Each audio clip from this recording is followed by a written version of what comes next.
In the headlines, PDP presidential candidate Atiku proposes $10 billion economic stimulus fund for MSMEs unfolds blueprint.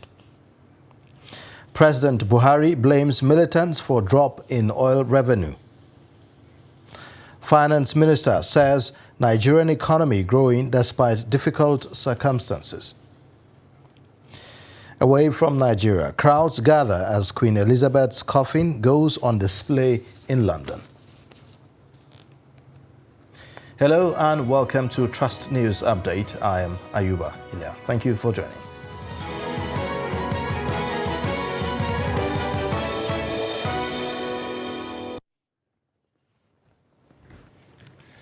And now let's begin with the details politically. Presidential candidate of the People's Democratic Party, Atiku Abubakar, is asking Nigerians not to allow political slogans to take the place of policy and development blueprints as 2023 elections draw nearer.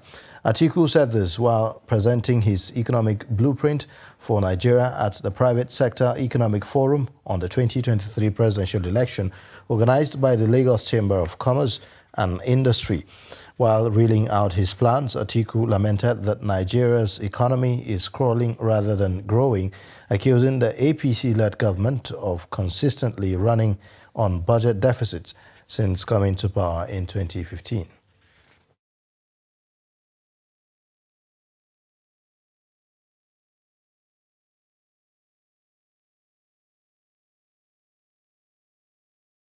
We will establish strong partnership in investing in infrastructure, in creating jobs and income, and in fight against poverty. We will listen to the private sector more. Understanding the private sector and securing their buy-in when policies are designed will determine the success of our economic growth and development agenda. Through regular dialogue with the private sector, we will build consensus, improve trust between us, and make new reform initiatives easier to implement and sustainable. Now, with only a few months to the 2023 general elections and with political parties' activities gathering momentum around the country, the Labour Party says it is enlarging its base with new structures and strategies to enable it emerge victorious at the presidential election. This was part of deliberations at the party's national retreat. Trust TV's Aisha Salihu has more. On day 2 of the national retreat of the Labour Party, the party sets up a committee to produce a working document that will include a social contract with Nigerians and also lead discussions on solutions to issues ahead of the 2023 elections. They are expected to look at the Labour Charter of Demands, look at the manifesto of the party, interface with the candidates, and then come up with a working document which we are going to look and adopt, and it will form the basis of the campaign. Representative of Labour and trade unions pledged to synergize with the party at the grassroots in the area of enlightenment campaigns and called for the jettisoning of ethnicity, religion, while working together for the common good of the country. The campaign will be taking door to door, and we must enlighten people. The greatest problem we have is that, unfortunately, the political class has left us in perpetual ignorance, most Nigerians. So we must be able to unveil that ignorance from the downtrodden Nigerians. We must be able to let them understand that it is not about where anybody is from. Other stakeholders called on the party to ensure women and youth participation and delivering the right message of a shift from the ultra-conservative economic culture that has been in practice if national rebirth must be the new order. The Labour Party must begin to mobilize Nigerians to align their democratic choices across all levels, away from their ethnicities and religion, to their individual legitimate economic, security and environmental interests, so that we can have a critical mass of a new order that will usher in good governance post-2023. The presidential candidate of the party, while asking to work with the Labour Charter, however, asked party members and Nigerians to demand accountability from him when he emerges at the polls. Your effort, your sacrifice will not be in vain. Whenever we succeed, please let's document it and hold me responsible. All I want is to encourage you, come out with a report, we'll document it, and we know this is what we agreed. And that's what we are doing. Bring that charter of the man. Labour Party, one of the leading opposition parties, is promising to harness industrial revolution in a bid to provide solutions to the many and long-standing challenges Nigerians face. Aisha Salihu, Trust TV News, Abuja. Now, as several aspirants that contested the last primary elections for different offices under the platform of the ruling All Progressives Congress took the party to court challenging the outcome of the elections, the party in the North Central has resolved to ensure that issues emanated from primaries are resolved internally. North Central Zonal Vice Chairman of the party, Moazu Rijau, stated this shortly after a closed-door meeting of the party stakeholders in Lafia, Nasarawa State. The APC Vice Chairman said that the party is interfacing with aggrieved party members to find solutions to their grievances to enable the party participate in the 2023 general elections free of crisis among members. Nasarawa State APC Chairman John Mamman, on his part, said that the APC family will ensure that the members are not in any form of acrimony before the general elections next year. We are going to do something about it. In fact, we are all party faithful. We are all APC men. So we want to resolve our issues internally. Our chairman, national chairman, has assured Nigerians and our party faithful that all our differences, inshallah, will be resolved before the election. You can see, you have heard from them. They have voiced out. They have told us what we are doing and where we need to improve upon. The aim is to fix our house properly in order, preparatory to 2023 general elections. To unite our party, to ensure that we become more stronger than we are. President Muhammadu Buhari on Tuesday blamed the fall in oil revenue on the spate of insurgency in the country.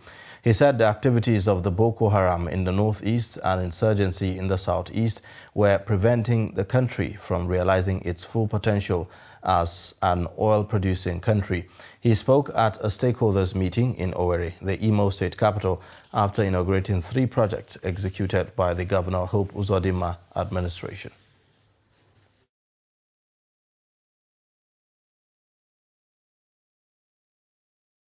We are determined to drive the economic development of Nigeria's rural origin, vital infrastructure, the governance, and the rest of the country. This can be seen in our commitment to certain critical projects such as deep sea ports, new airport terminals and buildings, various railway projects, a network of gas and power infrastructure, roads and bridges, including the second Niger bridge, telecommunications, infrastructure, to mention but a few. The Court of Appeal in Abuja has reserved judgment on an appeal filed by the leader of the indigenous people of Biafra, Nnamdi Kanu, seeking to quash the terrorism and treasonable felony charge the federal government preferred against him. The IPOB leader, who is currently facing trial before the Federal High Court sitting in Abuja, had approached the Court of Appeal to query the legal competence of the charge pending against him. The report. Arguing the appeal claim before a 3-man panel led by Justice Hannatu Jummai-Sankey, Ozokeme alleged that his client was forcefully abducted from Kenya and illegally renditioned back to the country. But instead of the lower court striking out the entire 15-count charge and allowing Nnamdi Kanu to go home a free man after the long walk, like Nelson Mandela, long walk to freedom. The lower court retained 7 of the counts, and we are here to say, intermediate court, court of appeal, strike out these remaining 7 counts, because the lower court never calmly looked at the documentary evidence we placed before it. The respondent, the federal government, the DSS, they never responded to the critical issues we raised. Meanwhile, David Caswell, counsel to the federal government, declined interview with journalists, but he urged the court to dismiss the appeal for want of merit. He asserted that the IPOB leader was brought back to the country by due process. After listening to both sides, the panel said it would communicate a date for judgment. The case, however, ended with a drama from the IPOB's leader's supporters outside the court. Martia Umar, Trust TV News, Abuja. Meanwhile, workers, marketers and transporters, as well as residents of Awka and other communities of Anambra State on Tuesday, complied with the sit-at-home directive by the indigenous people of Biafra. To this end, all markets, banks, government offices, schools, motor parks and filling stations were under lock and key. Here's the report. A walk along major streets in the state also revealed that markets were locked except for roadside hawkers and petty businesswomen operating along the road. Also, all the shops and business premises along the Amawbia State Command Headquarters road to the popular Zix Avenue and Nkwaamenyi Market were deserted as people did not open for businesses. Commercial bus operators plying various routes within and outside Awka town, the commercial town of Onitsha, and Nnewi were off the routes while the various motor parks were empty. There was, however, skeletal businesses by shop owners few kilometers away from the markets. Tricycle operators and few shuttle bus drivers had a field day as they plied some routes to convey people to their various destinations. Some residents expressed divergent views on the order. If you cannot obey your local laws, if you cannot obey international laws, then everybody has cause to worry whether you're actually a country of laws. Even investors, investors both within and from outside the countries, will also be worried investing their funds in your country. UN have given instruction, a specific instruction that Nnamdi Kanu should be released unconditional. They hoped that the federal government and the group would find a common ground and settle all issues to ensure normalcy in the state. You're watching the news update on Trust Television. Coming up shortly, we'll take a look at how Nigerians react to overseas travel trend. Details of this and more after the break. Now which kind wire you gonna need to light up your light? Oh man, na quality wire.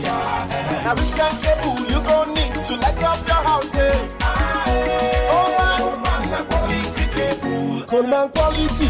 Coleman wire. Coleman durable. Coleman cable. Coleman can't. Coleman cable for any kind of project. Coleman be the come and see, come and see. Come and be the Coleman won't light up your line. Come and be the come and see. Come and be the COLEMAN. Quality, quality. Do the bull. Come and be the Baba.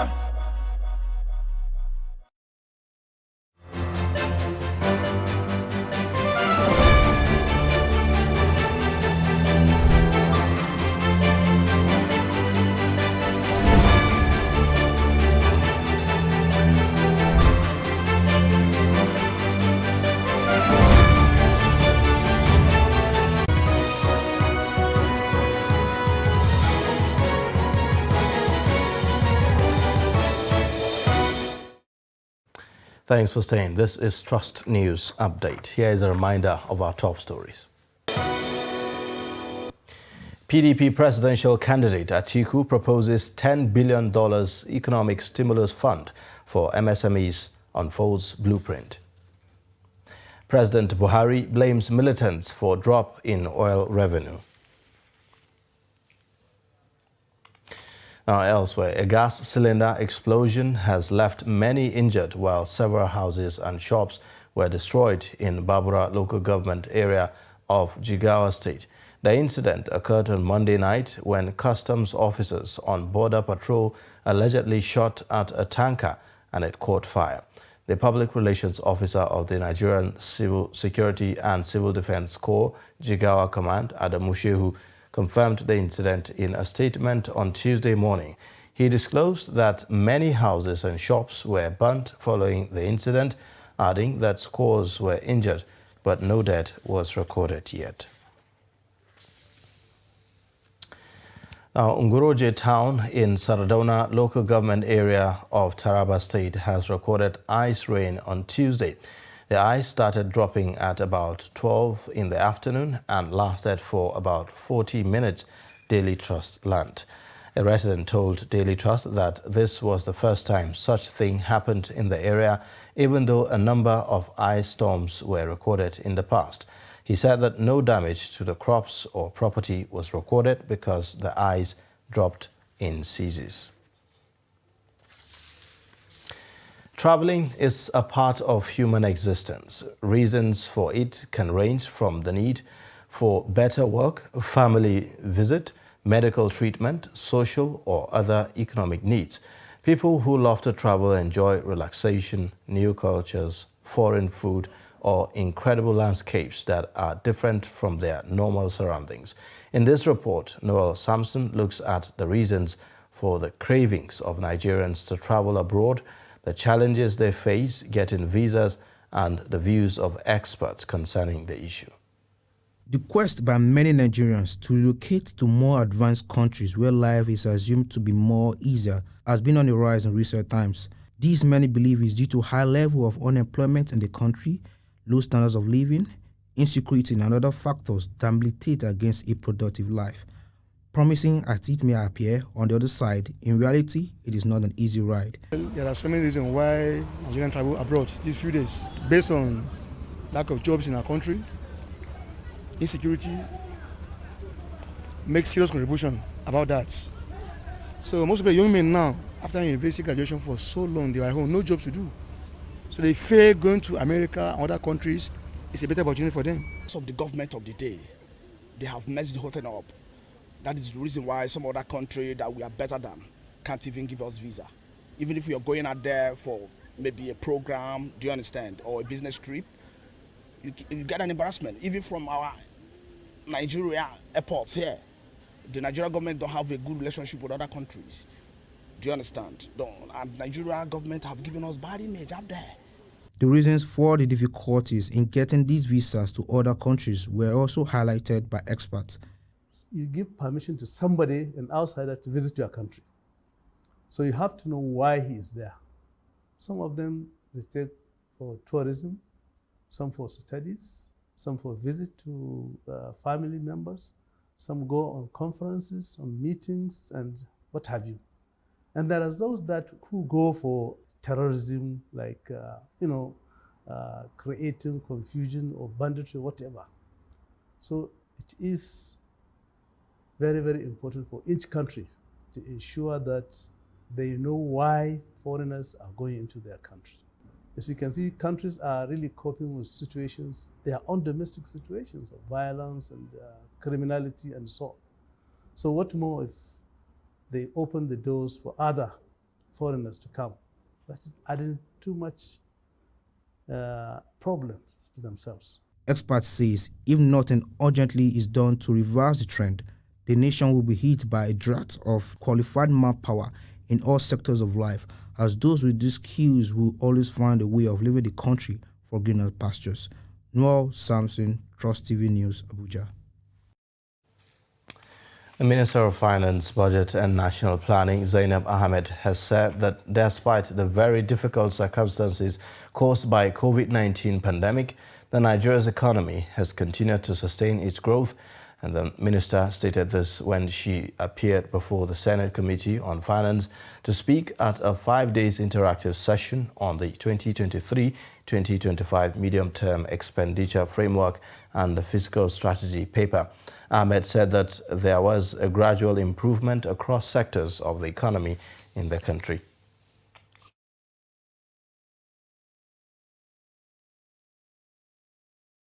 Nigerian economy has continued to sustain its growth since the last recession in Q3 of 2020.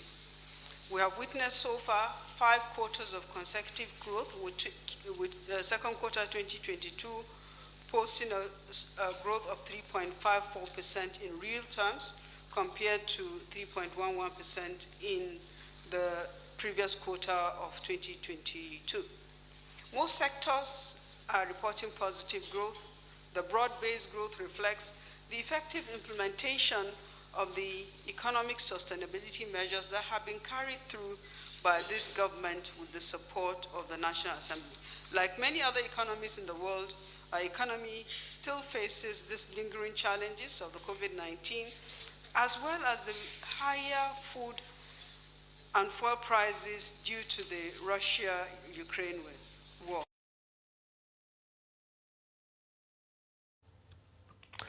The management of the National Assembly is preparing personnel on the rudiments of handling legislative functions on the floor of the House of Representatives ahead of the emergence of the 10th Assembly in 2023.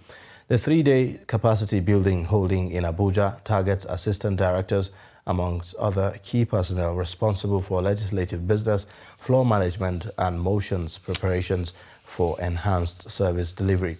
Trust TV's Shafiu Sulema has more. Yahya Danzaria is the clerk of the National Assembly, and he provides insight on the 3-day capacity building, which he says is routine exercise to prepare the relevant personnel on the task. This is a routine training. It's usually done every time you are approaching another assembly. The 9th assembly will wind up by June next year. So usually we prepare staff because there are so many promotions from different cadres of staff. So this is the right time to do it before next year. By next year, what we will be doing is to prepare the staff for an ad hoc committee that will take care of the inauguration of the 10th assembly.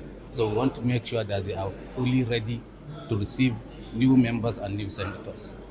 Participants are expected to be taken through intense technical sessions as the training lasts. They speak on their expectations. It has to do with fundamentals of legislative drafting. You have a process of how bills are passed and all of that, how motions are presented in the National Assembly. So we expect that our staff, with the participants, we gain a lot from it. Knowledge is in level, and if you are not informed, you'll be deformed. So with quality information, be able to take quality decision, which will lead to quality action and a quality outcome. Okay. So my expectation in this program is for me to be empowered for effective and efficient legislative process, legislative services, to be able to deliver and have an efficient service delivery to the National Assembly. Handling of legislative functions, which covers motion preparation, oversight functions and executive sessions, amongst others, requires specialization by personnel saddled with such responsibility. The management of the National Assembly says bringing them up to date with the best practices is critical for effective service delivery. Shafiu Suleiman, Trust TV News, Abuja. Now, away from Nigeria, King Charles III leads a procession of the coffin of his mother, Queen Elizabeth II, through London on Wednesday as hundreds of thousands of people pay their final respect. 6 days after her death in Scotland, Queen Elizabeth's body will be borne on a horse-drawn gun carriage from her Buckingham Palace home to Westminster Hall, where she will remain for 4 days until her funeral on Monday. The King and other senior royals are expected to walk in silence behind the hearse as it winds through the capital's street, and then hold a vigil upon its arrival at the Cavanagh's 12th Century Hall in the Westminster Parliament complex. The public will be let in from 5 p.m. to 1600 GMT, with mourners already warned that they will face an endurance test in round-the-clock queues. Israel military said that Palestinian gunmen opened fire on its troops near a checkpoint in the occupied West Bank Wednesday, killing an Israeli army officer, where the troops were said to have killed the gunmen. According to reports by the Israel military, the two individuals were spotted approaching the separation barrier in the northern West Bank, and it dispatched soldiers to the area. The report said that the two suspects shot at troops who returned fire. The official Palestinian news agency, Wafa, reported that the Israeli army was holding the bodies of the two men who were both from a village near the city of Jenin. Wednesday's violence was the latest in a long string of incidents involving deadly confrontations between soldiers and Palestinians in the West Bank. And that's a wrap on Trust News Update. You can watch more via all our social media platforms and also watch us live on YouTube. I am Ayuba Ilya. Thank you for watching.